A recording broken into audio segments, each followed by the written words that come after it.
দিল্লীৰ ৰেলৱে ষ্টেচনত এখন ট্ৰেইন আহি ৰলহি। সেই ট্ৰেইনখন পাটনালৈ আহিব। তেনেকুৱাতে এজন ল'ৰা দৌৰি আহিছে ট্ৰেইনখনত উঠিবলৈ। ল'ৰাজন প্ৰথম জেনেৰেল ডবাৰ ফালে দৌৰি আহিছে। জেনেৰেল ডবাত ল'ৰাজন উঠিল, কিন্তু জেনেৰেল ডবাত বহিবলৈ আসন নাই। সেইবাবে ইটো ডবাৰ পৰা সিটো ডবালৈ ল'ৰাজন ঘূৰি ফুৰিছে। এবাৰ যদি জেনেৰেল ডবাত, আনবাৰ আকৌ শ্লিপাৰলৈ গৈছে। ক'তো বহিবলৈ ল'ৰাজনে অকণমানো আসন খালী পোৱা নাই। ল'ৰাজনৰ কাপোৰ কানিও বহুত বেছি নতুন নহয়। ল'ৰাটোৱে যিবোৰ কাপোৰ কানি পিন্ধি আছিল সেয়া একেবাৰে পুৰণা। ল'ৰাটো ইমান চাফ চিকুণকৈ অহা নাছিল, কাৰণ ল'ৰাজন আছিল এজন শ্ৰমিক। চাৰিওফালে যেতিয়া সি বহিবলৈ চেষ্টা কৰিছে, ক'তো যেতিয়া অকণো সি ঠাই বিচাৰি পোৱা নাই, সি এবাৰ এটা এচি ডবাত গৈ সোমালগৈ। এচি ডবাটোলৈ সোমাই সি দেখিলে এখন আসনত এগৰাকী যুৱতী শুই আছে, আৰু যুৱতীগৰাকীৰ কাষতেই বহিব পৰাকৈ অকণমান জেগা আছে। কোনো কথা নাভাবি সেই জেগাখিনিতেই ল'ৰাজন গৈ বহিলগৈ। আৰু সি এবাৰ যেতিয়া ঘূৰি সেই শুই থকা ছোৱালীজনীলৈ চালে, তাৰ মূৰত সৰগ ভাগি পৰিল। সি হতবাক হৈ ৰল, কাৰণ সেই যুৱতীগৰাকী আন কোনো নাছিল। 10 বছৰ পুৰণি সেই ল'ৰাজনৰ প্ৰেমিকা আছিল সেই যুৱতীগৰাকী। কিন্তু 10 বছৰৰ পুৰণি সেই যুৱতীগৰাকী তেতিয়া বহুত বেছি বেলেগ হৈ গৈছিল, কাৰণ সেই যুৱতীগৰাকীয়ে ইতিমধ্যেই UPSC পৰীক্ষাত উত্তীৰ্ণ হৈ IAS হ'বলৈ গৈ আছে। শুই থকা যুৱতীগৰাকীয়ে যেতিয়া এবাৰ সাৰ পালে, সাৰ পাই যেতিয়া কাষতে বহি থকা সেই লেতেৰা ফেডেলাকৈ থকা যুৱকজনক দেখিলে, যুৱকজনে যুৱতীগৰাকীয়ে চোৱাৰ লগে লগে তলমূৰ কৰিলে, কাৰণ 10 বছৰৰ মূৰত তেওঁলোক লগালগি হৈছে। ইমান ভালদৰে চিনি পোৱা নাই যুৱতীগৰাকীয়ে। ছোৱালীজনী IAS অফিচাৰ হৈছে, আৰু ল'ৰাটো এজন শ্ৰমিক। ল'ৰাটোৱে পিন্ধি থকা কাপোৰো ফটা চিটা, শৰীৰৰ পৰা ঘামৰ গোন্ধ ওলাইছিল ল'ৰাটোৰ। ইয়াৰ পিছত তেওঁলোকৰ মাজত যি হ'ল, সেয়া যদি আপুনি জানে, আপুনি চকুলো ধৰি ৰাখিব নোৱাৰিব। এটা হৃদয়স্পৰ্শী কাহিনী আজি আপোনাক আমি ক'বলৈ ওলাইছো। 10 বছৰ পূৰ্বে ইটোৱে সিটোক প্ৰাণ ভৰি ভাল পাইছিল। তাৰ পিছত তেওঁলোকৰ বিচ্ছেদ কেনেকৈ হ'ল? ট্ৰেইনত দুয়োৰে লগালগি হোৱাৰ পিছত তেওঁলোকৰ পুনৰ মিলন হ'লনে? বিচ্ছেদৰ পিছত ল'ৰাটো কিয় শ্ৰমিক হ'ল, আৰু যুৱতীগৰাকী কেনেকৈ IAS অফিচাৰ হ'ল? এই সকলোবোৰ আপুনি জানিব পাৰিব এই ভিডিঅ'টোত। ভিডিঅ'টো শেষলৈকে চাব বুলি আশা কৰিলোঁ। নমস্কাৰ, মই কৃষ্ণ ভূঞা। আপুনি চাই আছে be positive and always be positive. তেতিয়া আছিল হোলীৰ সময়। হোলীৰ সময়ত UP আৰু বিহাৰৰ যিবোৰ যুৱক বাহিৰত থাকে, তেওঁলোকে এই সময়ছোৱাত নিজৰ ঘৰলৈ যায়েই। ল'ৰাজনেও নিজৰ কামৰ পৰা ছুটী লৈ পাটনাৰ নিজৰ ঘৰলৈ যাবলৈ আহিছে। কিন্তু যেতিয়া তেওঁ টিকট কৰিবলৈ টিকট ঘৰলৈ গৈছিল, শ্লিপাৰৰ টিকট পোৱা নাছিল যুৱকজনে। যিসকলে ৰেলত যাত্ৰা কৰে তেওঁলোকে জানেই, শ্লিপাৰৰ টিকট তেনেকৈ পোৱা নাযায়, আগতীয়াকৈ বুকিং কৰিব লাগে। কিন্তু AC ডবাত টিকট আছিল, কিন্তু ল'ৰাজনৰ হাতত পইচাও নাই, কাৰণ তেওঁ শ্ৰমিক ৰূপেহে জীৱন নিৰ্বাহ কৰি আছে। সিমান টকা নথকাৰ বাবেই সি জেনেৰেল ডবালৈ গৈছিল প্ৰথম। তাত বহিবলৈ নাপাই সি ইফালে সিফালে ঘূৰি ফুৰিছিল, আৰু ভুলবশতঃ এটা সময়ত সি গৈ AC ডবাত সোমাইছিলগৈ, য'ত সেই যুৱতীগৰাকী শুই আছিল। ছোৱালীজনী যেতিয়া শুই আছিল, কাষত অকণমান বহিবলৈ জেগা আছিল মাত্ৰ। সেইখিনিতেই গৈ সি বহিছিল, আৰু তাৰ গাটো ছোৱালীজনীৰ ভৰিখনত লগাৰ লগে লগে তাইৰ চকু মেল খাই গৈছিল। ছোৱালীজনীয়ে ক'বই বিচাৰিছিল, দাদা ইয়াৰ পৰা উঠি যাওক, এই চিটটো মোৰ। তেনেকৈ কোৱাৰ পূৰ্বেই ছোৱালীজনীয়ে চকু মেলি চায়েই ল'ৰাটোক দেখি কিছু সময়ৰ বাবে থমকি ৰল। ছোৱালীজনীয়ে মনতেই ভাবিলে, এই ল'ৰাজনক ক'ৰবাত দেখা দেখা লাগিছে, আৰু ল'ৰাজনৰ মাতটো ক'ৰবাত দেখোন শুনা শুনা লাগিছে। ছোৱালীজনীয়ে একো কিন্তু ক'ব নোৱাৰিলে, কেৱল ল'ৰাজনক লক্ষ্য কৰিলে। ছোৱালীজনীয়ে যেতিয়া ল'ৰাটোক লক্ষ্য কৰিলে, ল'ৰাটোও পিছলৈ ঘূৰি চালে। পিছলৈ ঘূৰি চাই ল'ৰাটোৰো এনেকুৱা লাগিছে এওঁক ক'ৰবাত দেখা দেখা লাগিছে। সি কিবা এটা সুধিব বিচাৰিছে, কিন্তু সুধিবলৈ সাহস হোৱা নাই। জানোচা মাতি দিব, ছোৱালীজনীয়ে বেয়া ব্যৱহাৰ কৰিব। যদি মই ভবাজনী নহয়, তেতিয়া মোৰ কি হ'ব? এনেকৈ ভাবি থাকিবলৈ ধৰিলে ল'ৰাজনেও। তেনেকৈ বহু সময় পাৰ হ'ল। এবাৰ যেতিয়া ছোৱালীজনীয়ে চাই আছিল, তেনেকুৱাতেই ল'ৰাজনেও ঘূৰি চালে। চাৰি চকুৰ যেতিয়া মিলন হৈছিল, ছোৱালীজনীয়ে মিচিকিয়াই হাঁহি দিলে। ল'ৰাটোৱেও সামান্য পৰিমাণৰ হাঁহিলে। তেতিয়াই ল'ৰাজনে সাহস পালে, আৰু ল'ৰাজনে ক'লে, তুমি বাৰু চুইটি নেকি? ল'ৰাটোৰ মুখেৰে এই কথা শুনাৰ লগে লগে জাপ মাৰি উঠি ছোৱালীজনী নিজৰ আসনত বহিলে, আৰু ছোৱালীজনীয়ে ক'লে, তুমি প্ৰতীক নহয়নে? তেতিয়া ল'ৰাজনে ক'লে, মোৰ লাগিছে তুমি চুইটিয়েই হয়, কাৰণ চুইটি আৰু প্ৰতীকৰ মাজৰ প্ৰেম 10 বছৰ পুৰণি। 10ম শ্ৰেণীত যেতিয়া তেওঁলোক পঢ়ি আছিল, দুয়োৰে মাজত প্ৰেম হৈছিল। ইজনে আনজনক প্ৰাণ ভৰি ভাল পাইছিল। জীৱনত একেলগে থকাৰ দুয়োৱে সংকল্প লৈছিল, কাৰণ তেওঁলোক দুয়োৰে বহু মধুৰ স্মৃতি আছিল। বিদ্যালয়ৰ জিৰণিৰ সময়ত তেওঁলোকে দুয়োৰে টিফিন এক্সচেঞ্জ কৰিছিল। চুইটিৰ টিফিনৰ ৰুটি প্ৰতীকে খাইছিল। দুয়োৱে জিৰণিৰ সময়ত সামান্য এটা বস্তুকে ভগাই খোৱাটো তেওঁলোকৰ অভ্যাসত পৰিণত হৈছিল। জীৱনলৈ যেতিয়া কঠিন সময় আহিছিল, ইজনে আনজনক সহায় কৰিছিল, ইজনে আনজনৰ কাষত আছিল, সাহস হৈ আছিল। যদি তেওঁলোকে ইজনে আনজনক ইমানেই ভাল পাইছিল, তেন্তে তেওঁলোকৰ বিচ্ছেদ কিয় হ'ল, ব্ৰেকআপ কিয় হ'ল? ইজনে আনজনৰ বিষয়ে সেই ট্ৰেইন জাৰ্ণিটোত জানিবলৈ চেষ্টা কৰিলে। ইজনে আনজনক সুধিলে, তুমি এতিয়া কি কৰি আছা? তেতিয়া চুইটিয়ে প্ৰথম প্ৰতীকক সুধিলে, প্ৰথম তুমিয়ে কোৱাচোন, তুমি এতিয়া ক'ত, কেনেকৈ, কি কৰি আছা? তেতিয়া ল'ৰাজনে ক'লে, মই দিল্লীতেই থাকি শ্ৰমিক ৰূপে কাম কৰোঁ। ডাঙৰ ডাঙৰ শিল ভাঙো মই দিল্লীত, আৰু সেই ডাঙৰ ডাঙৰ পাথৰবোৰ ভাঙি সেইবোৰ মই ট্ৰাকত লোড কৰাৰ কাম কৰোঁ। কিন্তু প্ৰতীকৰ কথা চুইটিয়ে বিশ্বাস কৰা নাই। চুইটিয়ে কৈছে, নাই, তুমি মিছাকৈ কৈছা। তুমি পঢ়া শুনাত ইমান ভাল আছিলা, ইমান ব্ৰিলিয়েণ্ট আছিলা, তুমি কেনেকৈ শ্ৰমিক হ'ব পাৰা? তেতিয়া ল'ৰাজনে ক'লে, চুইটি, মোক দেখি তোমাৰ লগা নাই নেকি মই যে এজন লেবাৰ? মোৰ কাপোৰ কানি চোৱাচোন, মোৰ অৱস্থাটো চোৱা। মোক লাগিছে জানো কিবা ডাঙৰ কাম কৰা যেন? মই লেবাৰ হিচাপেই কাম কৰোঁ। কাৰণ সেই সময়ত প্ৰতীকে ফটা চিটা কাপোৰ পিন্ধিয়েই ৰেলত উঠিছিলগৈ। কাম আধাতেই সামৰি সি ঘৰলৈ আহিছে, সেইবাবেই ঘামত তাৰ শৰীৰৰ পৰা গোন্ধ ওলাইছিল। প্ৰতীকে তেনেকৈ কোৱাৰ পিছত চুইটিয়ে বিশ্বাস কৰিবলৈ বাধ্য হ'ল। তেতিয়া ল'ৰাজনে সুধিলে, কোৱাচোন চুইটি, তুমি কি কৰি আছা? তুমি এনেকৈ কোনফালে যোৱা? চুইটিয়ে ক'লে, ময়ো দিল্লীতেই থাকোঁ। তাত এটা ৰুম ভাড়া লৈ মই পঢ়া শুনাত ব্যস্ত আছোঁ। আচলতে UPSCৰ এক্সাম দি মই কথম্পি আজৰি হৈছোঁ। UPSC পৰীক্ষাত উত্তীৰ্ণ হৈ মই 4 দিনৰ ছুটীত ঘৰলৈ আহিছোঁ।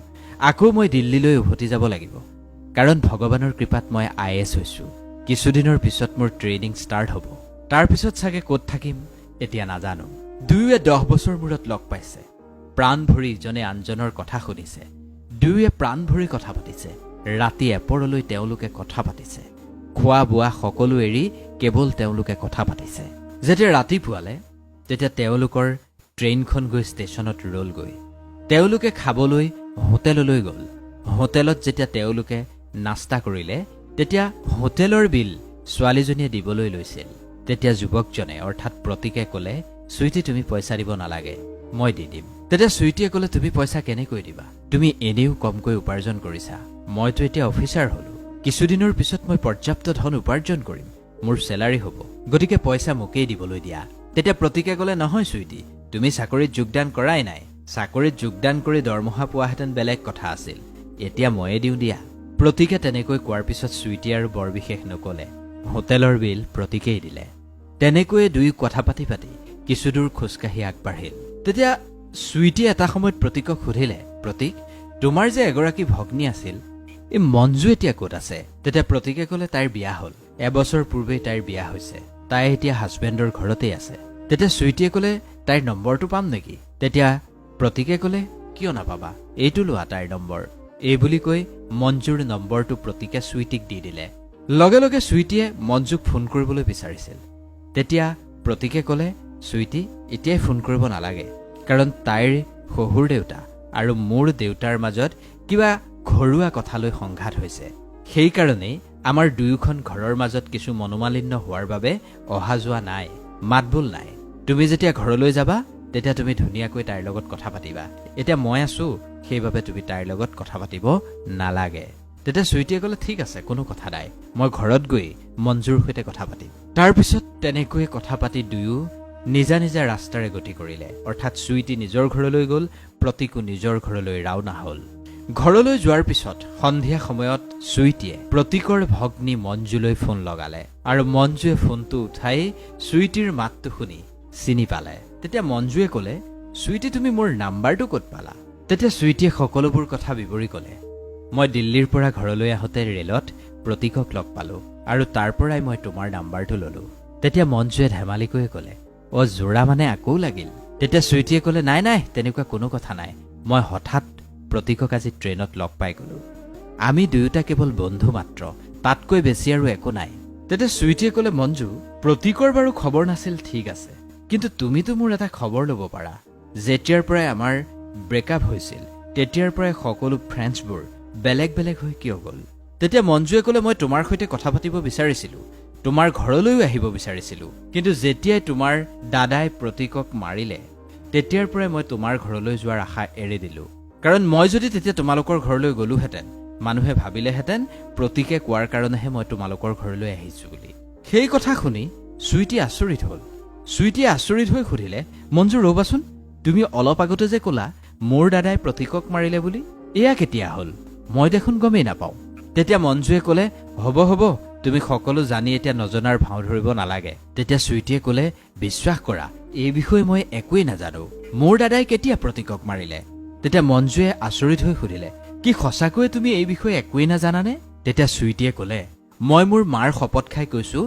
সঁচাকৈয়ে মই এই বিষয়ে একোৱেই নাজানো তেতিয়া চুইটিয়ে ক'লে মঞ্জু কি হৈছিল মানে এইখিনি কথা তুমি মোক ভালকৈ ক'ব পাৰিবানে মঞ্জুৱে তেতিয়া ক'লে কিয় নোৱাৰিম তোমালোক যেতিয়া ক্লাছ 10ত পঢ়ি আছিলা তোমালোক ইটোৱে সিটোৰ লগত ইমান এটেচড হৈ আছিলা ইজনে আনজনৰ কাষত আছিলা ইজনে আনজনক প্ৰাণ ভৰি ভাল পাইছিলা ইজনে আনজনৰ বিপদত সাহস হৈ থিয় দিছিলা তেতিয়া তোমাৰ লগত মোৰ অকণমান মলবানিল্য হৈছিল তেতিয়া প্ৰতীকে মোক কি কৰিলে তোমালৈ এখন চিঠি মোৰ হাতত দিছিল কিন্তু সেই সময়ত মই সেই চিঠিখন তোমালৈ খং উঠি থকাৰ বাবে ফালি পেলাই দিছিলোঁ আৰু তোমালৈ উঠি থকা খঙৰ বাবে মই গৈ প্ৰতীকক ক'লো তই দিয়া চিঠিখন চুইটিয়ে মোৰ সন্মুখতেই ফালি দলিয়াই দিলে তেতিয়া প্ৰতীক হতাশ হৈ পৰিছিল প্ৰতীকে নিজৰ মন মাৰি পেলাইছিল যেতিয়া ক্লাছ 10 পাছ কৰিছিলা তোমালোকে তেতিয়া তুমি বেলেগ কলেজলৈ গুচি গ'লা প্ৰতীকো বেলেগ কলেজলৈ গুচি গ'ল বহুদিনৰ পিছত যেতিয়া কলেজ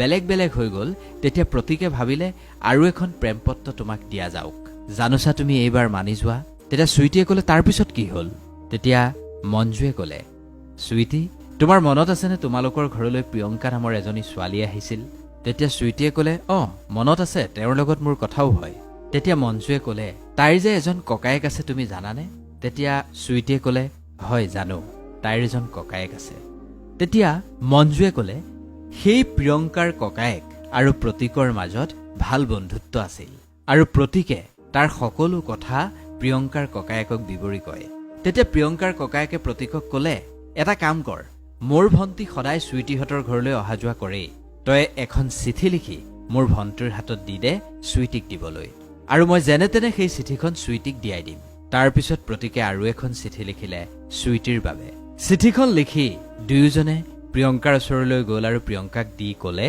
এইখন তুমি চুইটিক দি দিব লাগে প্ৰিয়ংকাই তেতিয়া কি কৰিলে সেই চিঠিখন তোমাক নিদি তোমালোকৰ দাদাক দি দিছিল সেই সময়ত তোমাৰ দাদাৰ সৈতে প্ৰিয়ংকাৰ প্ৰেম চলি আছিল ইজনে আনজনক ভাল পায় প্ৰিয়ংকাই সেইবাবে তোমালোকৰ দাদাক লগ পাই থাকে আৰু তোমালৈ প্ৰতীকে দিয়া চিঠিখন প্ৰিয়ংকাই সেইদিনা তোমালোকৰ দাদাক দি দিলে আৰু প্ৰতীকে দিয়া চিঠিখন পঢ়ি পেলালে তোমালোকৰ দাদাই আৰু লগৰ 2-3জন ল'ৰালৈ প্ৰতীকক মাৰিবলৈ ওলাল তোমালোকৰ দাদা তোমাৰ দাদাই প্ৰতীকক মাৰিয়ে ক্ষান্ত থকা নাছিল প্ৰতীকক লগৰ বন্ধুৰ সৈতে মাৰপিট কৰাৰ পিছত সেই প্ৰতীকে দিয়া চিঠিখন তোমালোকৰ মাক দেখুৱাই দিছিল তোমালোকৰ দাদাই আৰু তোমালোকৰ দাদাই প্ৰতীকে দিয়া সেই চিঠিখন মাক দি তোমাৰ কথা কৈছিল চোৱা ছোৱালীক পঢ়ুৱাবলৈ পঠাইছা তাই গৈ কি কৰিছে আৰু তোমালোকৰ দেউতাই প্ৰতীকক বহুত বেছি বেয়া ব্যৱহাৰ কৰিছিল তেনেকুৱাতেই সেই গাঁওখনৰ এজন ল'ৰা আছিল যিজন দিল্লীলৈ যাবলৈ ওলাইছিল এই কথাবোৰ প্ৰতীকৰ বাবে একেবাৰে সহ্যৰ বাহিৰত আছিল প্ৰতীকে তোমালোকৰ দেউতাৰ কথাও সহ্য কৰিব পৰা নাছিল আৰু দাদাৰ মাৰপিটত সি আঘাতপ্ৰাপ্ত হৈ এই সকলোবোৰ সি সহ্য কৰিব নোৱাৰা হ'ল সেইবাবে গাঁৱৰ সেই ল'ৰাটোৰ লগত মনে মনে সি দিল্লীলৈ ভাগি গুচি গ'ল আৰু সি দিল্লীত 6 মাহ থকাৰ পিছত ঘৰলৈ যেতিয়া উভতি আহি সি বিএড নামভৰ্তি কৰিবৰ বাবে যেতিয়া কলেজলৈ গৈছিল কলেজত গৈ গম পালে নামভৰ্তি কেতিয়াবাই শেষ হৈছে সি আৰু নামভৰ্তিৰ সুযোগ নাপালে কাৰণ এডমিশনৰ ডেট কেতিয়াবাই উকলিছিল তাৰপিছত পুনৰ প্ৰতীকক গালিগালাজ কৰিবলৈ ধৰিলে দেউতাকে তাৰপিছত প্ৰতীক আকৌ দিল্লীলৈ গুচি গ'ল মাজে মাজে সি দিল্লীৰ পৰা আহে কিন্তু পঢ়া শুনাৰ পৰা সি বহু দূৰলৈ গুচি গ'ল পঢ়া শুনা কথা সি আৰু নভবা হ'ল যেতিয়া চুইটিয়ে এই সকলোবোৰ কথা শুনিলে প্ৰতীকৰ লগত হোৱা সকলো অন্যায় যেতিয়া নিজ কাণেৰে চুইটিয়ে শুনিলে চুইটিয়ে ক'লে এইবোৰ কেনেকৈ হ'ল মোৰ দেখোন একো বিশ্বাস নোহোৱা হৈছে সঁচাকৈয়ে এইবোৰ হ'লনে? প্ৰতীকৰ লগত সঁচাকৈয়ে ইমান অন্যায় হ'লনে? তেতিয়া মঞ্জুৱে ক'লে, যদি তোমাৰ সঁচাকৈ বিশ্বাস হোৱা নাই চুইটি, তেন্তে এবাৰ তুমি প্ৰিয়ংকাক সুধি লোৱা। আৰু তেতিয়া অলপো পলম নকৰি চুইটিয়ে লগে লগেই প্ৰিয়ংকাক ফোন লগালে। তেতিয়া প্ৰিয়ংকাই চুইটিক ক'লে, হয়, এইবোৰ সত্য কথা, আৰু ময়েই প্ৰতীকে তোমালৈ দিয়া সেই চিঠিখন তোমালোকৰ দাদাক দি দিছিলোঁ। সেই কথা শুনি চুইটিৰ সীমাহীন খং উঠিল। চুইটিয়ে বহুত বেছি বেয়াকৈ ক'লে প্ৰিয়ংকাক, আৰু কোনোদিন যাতে ফোন নকৰে তাৰ বাবে ধমকি দিলে প্ৰিয়ংকাক। লগে লগে চুইটিয়ে মঞ্জুক ফোন কৰিলে আৰু মঞ্জুক ক'লে, মঞ্জু, তুমি ঠিকেই কৈছিলা, সঁচাকৈ মই এইবোৰ একেবাৰে নাজানো। কাৰণ চুইটিয়েও প্ৰতীকক বহুত বেছি ভাল পাইছিল। সেইবাবে প্ৰতীকে তাইৰ বিষয়ে কি ভাবে, তাইৰ বিষয়ে কি কৈছে সেয়া জানিব বিচাৰিলে মঞ্জুৰ পৰা। কাৰণ চুইটিয়ে ভালদৰে গম পাইছিল প্ৰতীকৰ লগত ঘোৰ অন্যায় হৈছে। কাৰণ প্ৰতীকে সঁচাকৈয়ে বহুত বেছি ভাল পাইছিল চুইটিক, কিন্তু সি নজনাকৈ তাৰ লগত যিমানখিনি অন্যায় হ'ল, যিমানখিনি সি অন্যায় ভোগ কৰিবলগীয়া হ'ল, যাৰ বাবে সি আজি পঢ়া শুনা এৰি লেবাৰ কাম কৰিবলগীয়া হৈছে। চুইটিয়ে কেৱল মঞ্জুক সুধি থাকিবলৈ ধৰিলে, আৰু কোৱাচোন, আৰু কোৱা, এনেকৈ থাকিবলৈ ধৰিলে। চুইটি উৎসুক হৈ পৰিল। তেতিয়া মঞ্জুৱে ক'লে, মোৰ যেতিয়া বিয়া হৈছিল প্ৰতীকে বহুত বেছি মদ খাইছিল আৰু তোমাক বহুত বেছি লেতেৰা লেতেৰাকৈ গালি দিছিল, আৰু ক'বলৈ ধৰিছিল তোমাৰ কাৰণেই সি বৰবাদ হৈ গ'ল। সি কৈছিল তোমাৰ কাৰণেই পঢ়া শুনা এৰি সি আজি লেবাৰ হ'বলগীয়া হ'ল। তেতিয়া সকলোবোৰ কথা চুইটিয়ে শুনাৰ পিছত মঞ্জুক ক'লে, মঞ্জু, প্ৰতীকৰ ফোন নাম্বাৰটো হ'ব নেকি? মঞ্জুৱে ক'লে, আছে মোৰ লগত। মঞ্জুৱে প্ৰতীকৰ মোবাইল নম্বৰটো চুইটিক দিলে। লগে লগে চুইটিয়ে প্ৰতীকক ফোন লগালে। প্ৰতীকে ফোন উঠালে। মাতটো শুনিয়ে প্ৰতীকে গম পালে তাক চুইটিয়ে ফোন কৰিছে। প্ৰতীকে চুইটিৰ খা খবৰ সুধিলে আৰু সুধিলে, মোৰ নম্বৰটো ক'ত পালা? চুইটিয়ে ক'লে, সেইবোৰ বাদ দিয়া, প্ৰথম কোৱাচোন, তুমি বোলে মোক বহুত বেছি মনত পেলোৱা, তুমি বোলে বহুত বেছি মোৰ নাম উচ্চাৰণ কৰা। প্ৰতীকে তেতিয়া একো নক'লে। তেতিয়া চুইটিয়ে ক'লে, তুমি বোলে মোৰ নাম তেতিয়াহে লোৱা যেতিয়া তুমি মদ খোৱা। তেতিয়া প্ৰতীকে বুজি গ'ল চুইটিয়ে আচলতে কি ক'ব বিচাৰিছে। তেতিয়া প্ৰতীকে চুইটিক চৰি ক'বলৈ ধৰিছে, মাফ খুজিছে। প্ৰতীকে ক'লে, সেইবোৰ বাদ দিয়া, মোক সেইখিনিৰ কাৰণে মাফ কৰি দিয়া, সেইদিনা মই মদ খাই কি ক'লো নিজেই নাজানো। চুইটিয়ে তেতিয়া ক'লে, ঠিক আছে, যি হ'ল হৈ গ'ল, তুমিও মোক মাফ কৰিবা। তোমাৰ লগত যিখিনি অন্যায় হ'ল তাৰ বিষয়ে সঁচাকৈয়ে মই একোৱেই নাজানো। তুমি যে মোলৈ চিঠি দিছিলা সেয়াও মই গম নাপাওঁ, কাৰণ তুমি দিয়া চিঠিখন আজিলৈকে মই নাপালোৱেই। প্ৰথম পত্ৰখন যেতিয়া মঞ্জুৱে ফালি দিলে সেইখনো মই নাপালো। পিছৰ পত্ৰখন প্ৰিয়ংকাই নি মোৰ দাদাক দিলে সেইখনো মই নাপালো। তেনেকৈয়ে দুয়োৰে মাজত কথা পতা আৰম্ভণি হ'ল। তেনেকৈয়ে হোলী পালেহি। হোলীৰ আগদিনা সন্ধিয়া প্ৰতীকে চুইটিলৈ ফোন লগালে। প্ৰতীকে ক'লে, কাইলৈ হোলী, তুমি মোৰ লগত হোলী নেখেলা নেকি? তেতিয়া চুইটিয়ে ক'লে, তুমি মোৰ লগত হোলী খেলিবা নেকি? তেতিয়া প্ৰতীকে ক'লে, কিয় নেখেলিম? তেতিয়া চুইটিয়ে এডোখৰ ঠাইৰ নাম ক'লে আৰু ক'লে, ঠিক আছে, কাইলৈ তুমি এই ঠাইলৈ আহি যাবা আৰু মোক ৰং লগাই যাবা। যেতিয়া এনেদৰে হোলীৰ ৰঙৰ কথা আহিল, দুয়োৰে মন আনন্দত ভৰি পৰিল। চুইটিও সুখী, প্ৰতীকো সুখী। আৰু ৰাতিপুৱাৰ লগে লগেই প্ৰতীক সেই স্থানত উপস্থিত হ'ল যি স্থানলৈ চুইটিয়ে তাক মাতি পঠিয়াইছিল। আৰু সেই স্থানত উপস্থিত হৈ চুইটিক ভালদৰে সি ৰং সানিলে। তাৰ পিছত সি ঘৰলৈ উভতি আহিল। তেনেকৈ এদিন দুদিন পাৰ হ'ল। চুইটি দিল্লীলৈ যাবলৈ সাজু হ'ল। প্ৰতীকলৈ তাই ফোন লগালে। চুইটিয়ে প্ৰতীকক ক'লে, 2-4 দিন ছুটীলৈ মই দিল্লীৰ পৰা আহিছিলোঁ, আকৌ মোৰ দিল্লীলৈ যাবলৈ হ'ল, আৰু মোৰ অকলে দিল্লীলৈ যাবলৈ একেবাৰে মন যোৱা নাই, তুমিও মোৰ লগত ওলোৱা। প্ৰতীকে ক'লে, মই বহুত দিনৰ মূৰত আহিছোঁ, মই আহিছোহে মাত্ৰ, আৰু 1-2 মাহ মই থাকিম ঘৰত, তাৰ পিছত মই দিল্লীলৈ যাম। তেতিয়া চুইটিয়ে ক'লে, নহয়, মোৰ অকলে যাবলৈ সঁচাকৈ মন যোৱা নাই, যদি তুমিও মোৰ লগত থাকা তেতিয়া ৰেলখনত গৈ মোৰ সঁচাকৈয়ে ভাল লাগিব। চুইটিৰ মুখেৰে এই কথা শুনি প্ৰতীক ফূৰ্তিত ক'ব নোৱাৰা হ'ল। প্ৰতীকে হয়ভৰ দিলে চুইটিৰ কথাত। চুইটিৰ অনুৰোধ ৰক্ষা কৰি প্ৰতীক দিল্লীলৈ ওলাল, আৰু দুয়ো একেলগে একেখন ট্ৰেইনতেই একেটা ডবাতেই ওচৰা ওচৰিকৈ বহি দিল্লী পালেগৈ। দিল্লী পোৱাৰ পিছত চুইটিয়ে কি কৰিলে, নিজৰ ৰুমলৈ প্ৰতীকক লৈ গ'ল আৰু ৰুমলৈ নি ক'লে, এইটোৱে মোৰ সেই কোঠাটো য'ত মই পঢ়া শুনা কৰোঁ, এটা সৰু ৰুম, ইয়াতেই থাকি মই পঢ়া শুনা কৰি UPSCৰ এক্সাম দি মই UPSC পাছ কৰিছোঁ, আৰু কিছুদিনৰ পিছত মই কোনোবা এখন জিলাত চাকৰি লাভ কৰিম। ৰুমত চাহ একাপ বনাই চুইটিয়ে প্ৰতীকক দিলে। চুইটিয়ে ক'লে, মোৰ অফিচত অলপ কাম আছে, মই যাম। প্ৰতীকে ক'লে, ঠিক আছে, ময়ো কামত ধৰোগৈ, আকৌ কেতিয়াবা লগ পাম বুলি কৈ দুয়ো নিজৰ নিজৰ কামৰ ফালে অগ্ৰসৰ হ'ল। মাজে মাজে দুয়োৰে মাজত কথা বতৰা হ'বলৈ ধৰিলে, ইজনে আনজনক লগ পাবলৈ ধৰিলে, দুয়ো একেলগে বজাৰ সমাৰ কৰিবলৈ ধৰিলে। মাজে সময়ে ইজনে সিজনক লগ পাই পাৰ্কত ফুৰিবলৈও ধৰিলে। ইয়াৰ মাজতেই প্ৰতীকৰ গাঁৱৰ এজন ল'ৰা যিজনে প্ৰতীকৰ সৈতে কাম কৰে, সেই ল'ৰাজনৰ দৃষ্টি পৰিল প্ৰতীকৰ ওপৰত। সি দেখিলে প্ৰতীক দেখোন অলপ সলনি হ'বলৈ ধৰিছে, আৰু ই দেখোন কোনোবা ছোৱালীৰ পাল্লাত পৰিছে। কোনোবা ছোৱালীৰ পাল্লাত পৰি ই দেখোন বৰবাদ হ'বলৈ ধৰিছে। সি কি কৰিলে, মানে প্ৰতীকৰ গাঁৱৰ ল'ৰাটোৱে কি কৰিলে, প্ৰতীকৰ দেউতাকলৈ ফোন লগালে। ফোন লগাই সি ক'লে, খুৰা, আপোনালোকৰ প্ৰতীক দেখোন সলনি হৈছে। মই ইয়াক কিন্তু দিল্লীত বৰ ঠিক দেখা নাই। ই কোনোবা ছোৱালীৰ পাকচক্ৰত পৰিছে।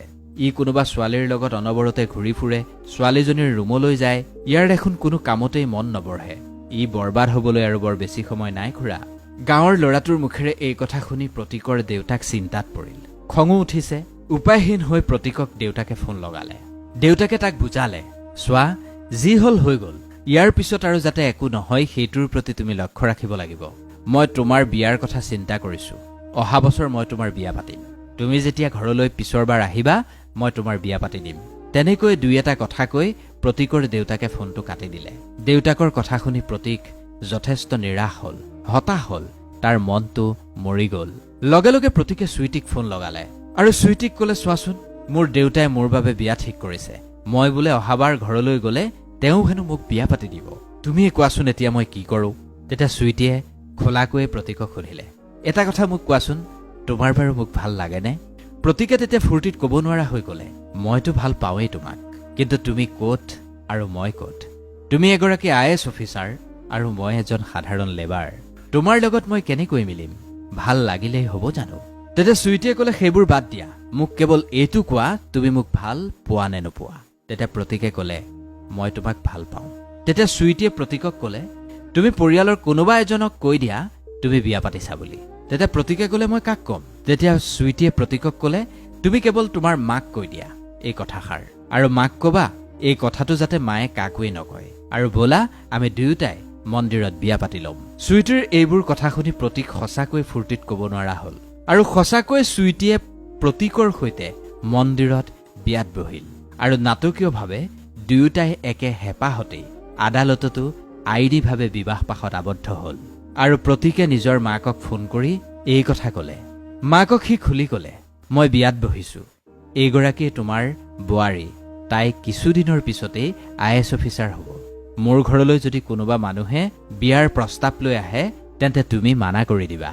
মাকে তেতিয়া প্ৰতীকৰ কথাত হয়ভৰ দিলে। কিছুদিন তেনেকৈ পাৰ হোৱাৰ পিছত ট্ৰেইনিঙৰ বাবে চুইটিৰ কল লেটাৰ আহিল। সেই ফৰ্মখনত এটা অপশ্যন আছিল, মেৰিট নে আনমেৰিট। তেতিয়া চুইটিয়ে তাত মেৰিট লিখিলে, আৰু তেনেকৈ চুইটিয়ে ট্ৰেইনিঙলৈ ৰাওনা হ'ল। প্ৰতীকেও সেই ট্ৰেইনিং চেণ্টাৰৰ কাষতেই এটা ৰুম লৈ থাকিবলৈ ধৰিলে। ইজনে আনজনক ট্ৰেইনিঙৰ মাজতেই লগ পালে, কথা পাতিলে, ফুৰিলে, বজাৰ কৰিলে। তেনেকৈ ইজনে আনজনৰ কাষত থাকিল। কিন্তু প্ৰতীকৰ মাকে এই কথাটো পেটত ধৰি ৰাখিব নোৱাৰিলে। এদিন ফূৰ্তিতে কৈ দিলে, মোৰ বোৱাৰী IAS অফিচাৰ হ'ল। কোনেও এই কথা বিশ্বাসেই নকৰে, কাৰণ প্ৰতীক এটা লেবাৰ। ক'ৰ লেবাৰ এটাই আৰু IAS অফিচাৰ এজনী পত্নী কৰি পাব? এই ভাবি কোনেও সেই কথা বিশ্বাস কৰা নাই। এই কথাটো কাণ বাগৰি বাগৰি গৈ চুইটিৰ ঘৰ পালেগৈ। এই কথাটো যেতিয়া চুইটিৰ ঘৰ পালেগৈ, চুইটিৰ ঘৰ মানুহ অবাক হ'ল, আচৰিত হ'ল। এগৰাকী IAS অফিচাৰ হৈ সাধাৰণ এজন লেবাৰৰ সৈতে বিয়াত বহিছে। অলপো পলম নকৰি দেউতাকে চুইটিক মাতিলে আৰু মাতি সুধিলে, মই যি শুনিছো এয়া সত্যনে? তেতিয়া চুইটিয়েও ক'লে, হয় দেউতা, তুমি যি শুনিছা সকলোৱে সত্য। কাৰণ মই প্ৰতীকক ভাল পাওঁ, সেইবাবেই মই প্ৰতীকৰ লগত বিয়াত বহিছো। তেওঁৱেই মোৰ হাজবেণ্ড হ'ব, আৰু মই কাৰোৰ সৈতে বিয়াত নবহো বা কাৰো কথা মই নাভাবো। চুইটিৰ দেউতাকেও ভাবিলে, ইমান কষ্ট কৰি মই ছোৱালীজনীক পঢ়ুৱাই শুনুৱাই UPSC পাছ কৰালো, যদি ইয়াৰ পিছতো মই এইৰ লগত জোৰ জুলুম কৰোঁ, তেন্তে মোৰ হাতৰ পৰা দেখোন এই ওলাই যাব। আৰু এওঁলোকে যি বিয়া পাতিলে, ইয়াতো আইনীভাৱে বিবাহ পাশত আবদ্ধ হৈছে, আৰু ইয়াত দখল দিয়াটো মোৰ বাবে মূৰ্খামি হ'ব। আৰু সেইবাবেই চুইটিৰ দেউতাকে এই বিয়াত সন্মতি প্ৰকাশ কৰি চুইটিৰ সিদ্ধান্তক সন্মান জনালে। আৰু এওঁলোকৰ যি প্ৰেম আছিল, সেই প্ৰেমে শেষত পূৰ্ণতা লাভ কৰিলে। ইজনে আনজনৰ সাহস হৈ থাকি গ'ল। চুইটিক পত্নী হিচাপে পাই প্ৰতীক অত্যন্ত সুখী, আৰু প্ৰতীকক সেই স্বামী হিচাপে পাই প্ৰতীকৰ লগত যি অন্যায় হ'ল, তাৰ যেন এক ন্যায় দিবলৈ চেষ্টা কৰিলে চুইটিয়ে। দুয়োখন ঘৰে ধুমধামেৰে দুয়োৰে বিয়াখন পাতি পেলালে। প্ৰেম চাগে সঁচাকৈয়ে এনেকুৱাই। কাহিনীটো যদি ভাল লাগিল, অনুগ্ৰহ কৰি আমাক কমেণ্ট কৰি জনাবলৈ নাপাহৰিব। ভিডিঅ'টো যদি ভাল লাগিল অনুগ্ৰহ কৰি লাইক কৰিব, কমেণ্ট কৰিব, শ্বেয়াৰ কৰিব আৰু চেনেলটো ছাবস্ক্ৰাইব কৰি দিবলৈ নাপাহৰিব। ধন্যবাদ।